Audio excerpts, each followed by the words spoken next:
नमस्कार। अनोद एकेडमी नई किरण नया सवेरा में आप सभी का हार्दिक स्वागत एवं अभिनंदन है। आपके लिए बहुत बड़ी खबर निकल के आ रही है। दोस्तों, यूपीएलटी 2025-26 का परिणाम घोषित कर दिया गया है और परिणाम जारी होते ही कई चिंताएं, कई समस्याएं, कई संवेदनाएं खड़ी हो रही हैं, जो आपके मानस पटल पर कई प्रश्न खड़े कर देंगे। उन सभी चीजों को जानने की जरूरत है। दोस्तों, कुछ सब्जेक्टों के जो रिजल्ट आ चुके हैं, जिनमें गृह विज्ञान, विज्ञान, वाणिज्य और संस्कृत के रिजल्ट, प्री के रिजल्ट, यूपीएलटी प्री के रिजल्ट जारी हो गए हैं। उनमें देखते हैं कि विज्ञान में कुल 1533 पद थे। 1,02,953 लोगों ने अप्लाई किया था और 49,538 लोग कैंडिडेट एग्जाम में बैठे थे और मात्र 329 कैंडिडेट ही प्री क्वालिफाई हो रहे हैं। गृह विज्ञान की बात करें, गृह विज्ञान में 369 पोस्टें थी। 88,223 लोगों ने फॉर्म अप्लाई किया था। 55,474 कैंडिडेट एग्जाम में बैठे थे और 2784 प्री क्वालिफाई हो रहे हैं। वाणिज्य की बात करें, 58 पोस्टें थी।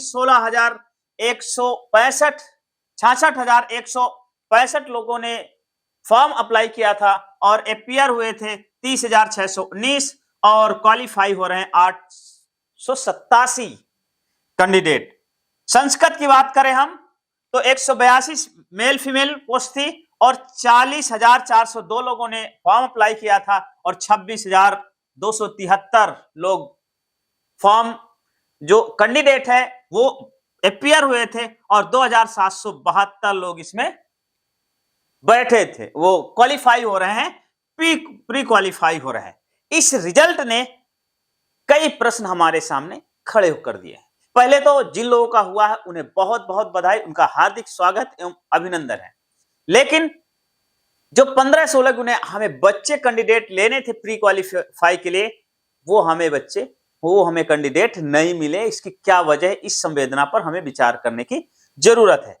कल्पना कीजिए कि विज्ञान की पोस्ट है जिसमें मेल फीमेल में 1,353 पोस्टें थी और 1,02,953 कैंडिडेट अप्लाई करते हैं और 49,538 लोग प्री में बैठते हैं और हमको मिलते हैं मात्र 329 कैंडिडेट। ये आंकड़ा हमें सोचने के लिए मजबूर करता है कि क्या आयोग ने ऐसा पेपर क्यों बनाया कि हमें 15 गुना क्वालिफाई ही बच्चे नहीं मिल पा रहे हैं, या एग्जाम का पैटर्न ही ऐसे क्यों बनाया गया कि हमें 15 गुना कैंडिडेट नहीं मिल पा रहे हैं।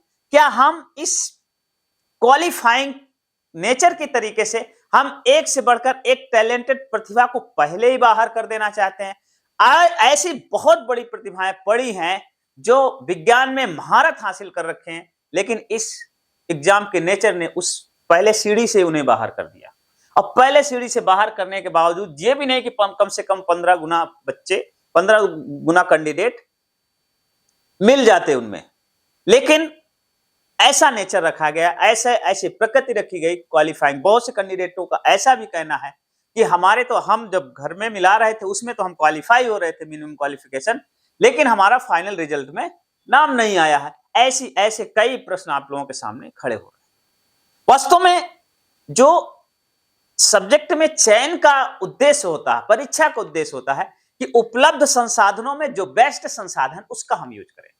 लेकिन यहां यूपीएलटी एग्जाम में क्या हो, उपलब्ध संसाधन में जो बेस्ट संसाधन थे उसको प्री से बाहर कर दिए। जो टैलेंटेड कैंडिडेट थे उनको प्री से हमने बाहर कर दिए। अब ऐसी दशा में उन छात्रों की मेहनत में कोई कमी नहीं है। ऐसा नहीं कि 49,000, 50,000 और इतने कैंडिडेटों ने फॉर्म अप्लाई किया, तैयारी नहीं किया होगा, या बड़े बड़े कोचिंग संस्थानों ने तैयारी नहीं करवाई। 2-3 प्रश्न तो सीधे खड़े होते हैं, अर्थात बड़े बड़े कोचिंग संस्थानों में आप लोगों ने पैसा बर्बाद किया तो क्या आप मिनिमम क्वालिफाई नहीं करवा सकते? अगर उन्होंने अच्छा भी तैयारी किया फिर भी आयोग की नजर में 15 गुना कैंडिडेट नहीं मिल पा रहे हैं। ये संवेदनाएं है, ये प्रश्न है जो आपको झकझोर के रख देंगे। ऐसा नहीं कि इन बच्चों में टैलेंट की कमी, इनकी योग्यता में कमी है या इन्होंने मेहनत नहीं किया है। इन्होंने जी तोड़ मेहनत किया, दिन रात एक कर दिया है, इसके बावजूद भी उस 329 के अंतर्गत ये कैंडिडेट नहीं आ पाए। तो दोस्तों आप अपने कमेंट करके कमेंट बॉक्स में जरूर बताएं कि वास्तव में आप अपने आंसर की में आप बाहर जो क्वेश्चन से आंसर की मिलाया था तो उसमें आप क्वालिफाई हो रहे थे, लेकिन यहां पर क्वालिफाई नहीं हो रहे हैं, उसको कमेंट बॉक्स में कमेंट करके जरूर बताएं। एक्चुअल अपने मार्क्स भी कमेंट करके जरूर बताएं। ये एक ऐसा प्रश्न है जिसका जवाब तलाशने की बहुत जरूरत है। दोस्तों अन्य सब्जेक्टों के जो रिजल्ट है वो शीघ्र ही आ जाएंगे, उनके बारे में हम बहुत जल्दी आपको जानकारी उपलब्ध कराएंगे।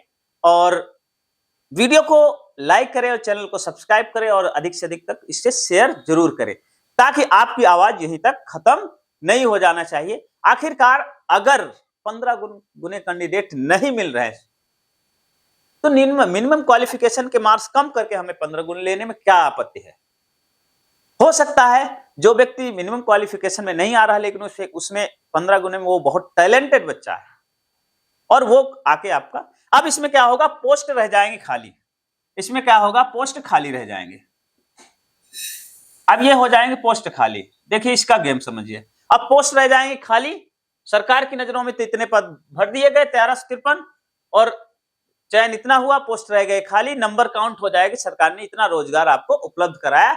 वास्तव में रोजगार एम्प्लॉयमेंट सरकार के द्वारा कितना दिया गया, 329 पोस्ट। तो कई चीजें हैं जिन पे आपको विचार करने की जरूरत है। विचार करिए, कमेंट करिए और आप इस भावना में नहीं रहना है, इस उसमें नहीं रहना कि आपकी तैयारी में कोई कमी थी। आपने जी तोड़ मेहनत किया, बहुत अच्छा मेहनत किया, अच्छा परफॉर्मेंस किया और अपनी मेहनत की कमजोरी ना समझ करके, ये सिस्टम की एक बड़ी कमजोरी है, इस आधार पर आप अपनी तैयारी को और आगे जारी रखें और मेहनत करते रहें। डिस्करेज होने की जरूरत नहीं है। दोस्तों वीडियो देखने के लिए आपको बहुत बहुत धन्यवाद। मिलते हैं नेक्स्ट वीडियो में, तब तक के लिए जय हिंद, जय भारत। मस्त रहें, स्वस्थ रहें और तंदुरुस्त रहें।